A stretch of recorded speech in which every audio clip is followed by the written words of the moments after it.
দেখেন এই ভিডিও আপনারা অনেকে দেখছেন, আমি একা ব্যাখ্যা করবো না, আপনাদের সাক্ষী বের করবো। তাফসীর করতে কি মুর্শিদ আমার উজুরিশা, এই উজুরিশা মানে কিন্তু হুজুর সানা। এই উজুরিশা মানে হলো এক পিশাব ছিল, এই পিশাব নাকি রাত্রেবেলা তাহাজ্জুদের টাইমে ঘুম থেকে উঠে পেট ফাড়তো, নিজের পেট নিজে ফাড়তো। আবার মিলাইছে কার সাথে? হযরত জিবরাইল যেমন নবীজির সিনা চাক করছে, এইভাবে নাকি সেও তার সিনা আর পেট চাক করতো। এই ভিডিওটা দেখছেন কারা কারা? অবশ্যই 1 2 3 4, আচ্ছা হাত নামা। এরা সাক্ষী, মিথ্যা কথা বলার আমার কোনো সুযোগ নেই। এই পেট ফাড়ার পরে ভিতর থেকে উজুরি বের করতো। কি বের করতো? ওটার বট বলি, উজুরি বলি, নারী বলি বলি, পায়খানার থলি বলি, ঠিক না বেঠিক? ওটার শুদ্ধ নাম হলো উজুরি, ঠিক না? এই উজুরি বের করার পর এরপর নাকি সে উজুরির ভিতরে পায়খানা ধৌত করতো। ধৌত করার পরে এবার আমার পেটের ভিতরে সিটিং করে এমন করে ইশারা দিত, আমার নাকি পেটে পেটে জোড়া লেগে যেত। এই জন্য এলাকাবাসী ওই পিশাবের কেরামতি দেখে তার নাম বানাইছে উজুরিশা। কিসা? আমি কইলাম ভাই দ্রুত তো মূলত পায়খানা, তো এই জন্য নাম উজুরিশা হলো কে? ডাইরেক্ট পায়খানা সেই হতো। কিসা কোন না? যাদের গোড়া পায়খানাশার কাছে ঠেকছে, যাদের গোড়া উজুরিশার কাছে ঠেকছে, যাদের গোড়া ল্যাংটাশার কাছে ঠেকছে, এরা সুন্নি নাম কেন? আরো বড় যদি কোনো নাম লাগায়, এরা কোনোদিন মানুষকে বেহেশতে দিতে পারবে? এরা পথপ্রদর্শক পীর হতে পারে? আজকে থেকে নিয়ত করেন আর জীবনে এদের বয়ান শুনবো না, এদের ফতোয়া শুনবো না। যারা আল্লাহর নামকে বিকৃত করে ফেলে, যারা ইসলামকে বিকৃত করে ফেলে, যারা পর্দার মতো ফরজ বিধান, মুসলমানের পর্দা ফরজ, ফরজ ঢেকে রাখা ফরজ কতটুকু, পুরুষদের ফরজ কতটুকু, নাভি থেকে নিয়ে হাঁটুর নিচ পর্যন্ত, এই ফরজ বিধানকে অস্বীকার করে এটাকে আরো জায়েজ হিসেবে ফুটাই তুলে যে ল্যাংড়া থাকা ইবাদত আছে, এরকম করে যারা বুঝাইতে চায়, এদের বয়ান আজকে থেকে আমরা শুনবো না। রাজি আছেন কারা কারা? আল্লাহু আকবার। এটার কোনো মাহফিল হতে দিব আল্লাহ আমাদেরকে কবুল করেন।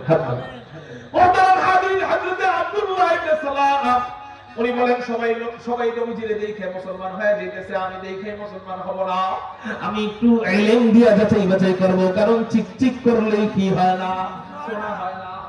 হযরত আব্দুল্লাহ ইবনে সালাম বলেন আমি একটু ইলম দিয়া যাচাই বাছাই করব, এটা আসলে সত্য নবী না মিথ্যা নবী।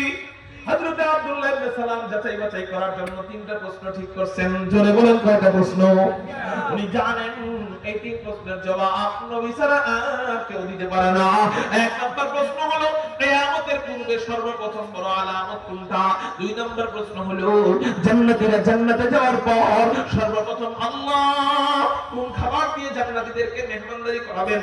3 নম্বর প্রশ্ন হলো সন্তানের চেহারা কখনো বাবার মতো কেন হয়, কখনো মায়ের মতো কেন হয়? বলেন তো সহজ প্রশ্ন না কঠিন প্রশ্ন? এই কঠিন 3টা প্রশ্ন নিয়ে হযরত আব্দুল্লাহ ইবনে সালাম নবীজির দরবারে হাইটা যাইতেছেন। অন্যান্য ইহুদিরা বলেন ও আব্দুল্লাহ ইবনে সালাম তুই যাও। আব্দুল্লাহ ইবনে সালাম বলেন কে নাকি নবী দাবি করছে, আমি একটু ওনারে আটকাইতে যাই, আমি একটু ওনারে যাচাই বাছাই করতে যাই, আমি একটু আটকাইতে যাই। অন্যান্য ইহুদিরা বলেন ও আব্দুল্লাহ ইবনে সালাম তুমি একা যাইবা কেন, আমরাও তোমার সাথে যাব। কয় চলো তাহলে। হযরত আব্দুল্লাহ ইবনে সালাম বিশাল বড় ইহুদিদের কাফেলা নিয়া নবীজির দরবারে রওনা হয়ে গেছেন। নবীজির দরবারে যখন পৌঁছে গেছেন তখন নবীজি মসজিদে নববীতে বৈশা মিম্বরের উপরে বৈশা সাহাবায়ে কেরামদেরকে সামনে রেখা এই হাদিস তেলাওয়াত করতেছিলেন। আফশুস সালাত ওয়া আত'ইমুত তুআম ওয়া সাল্লু বিল-লাইল ওয়ান নাসু নিয়াম তাদখুলুল জান্নাতা বিসালাম।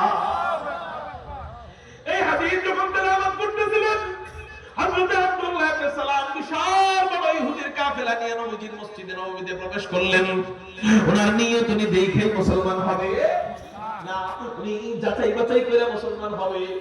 উনি এই নিয়তে মসজিদে যখন প্রবেশ করছেন, যেই মাত্র নবীজির চেহারা মুবারকের উপর হযরত আব্দুল্লাহ ইবনে সালামের নজরটা পড়ছে, হযরত আব্দুল্লাহ ইবনে সালাম 100 কিলোমিটার গতির গাড়ি হাত ব্রেক করলে যেমন হয়, হযরত আব্দুল্লাহ ইবনে সালাম ওইভাবে হাত ব্রেক খায়া দাঁড়ায় গেছে।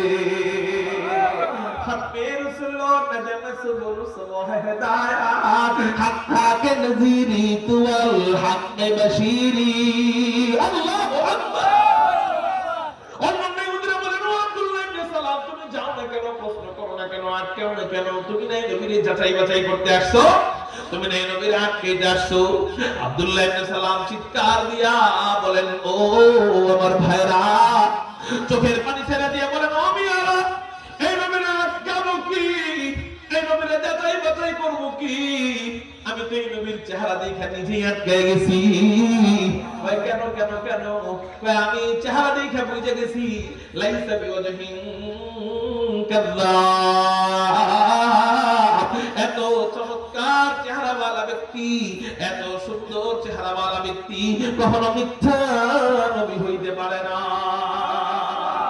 আয়া খাতমে রাসূল উম্মতে তু খায়রে মামবুদ, আয়া খাতমে রাসূল উম্মতে তু খায়রে মামবুদ, তু সমর কে আয়াত হামাদার ফসলে আখিরি, তু সমর কে আয়াত হামাদার ফসলে আখিরি।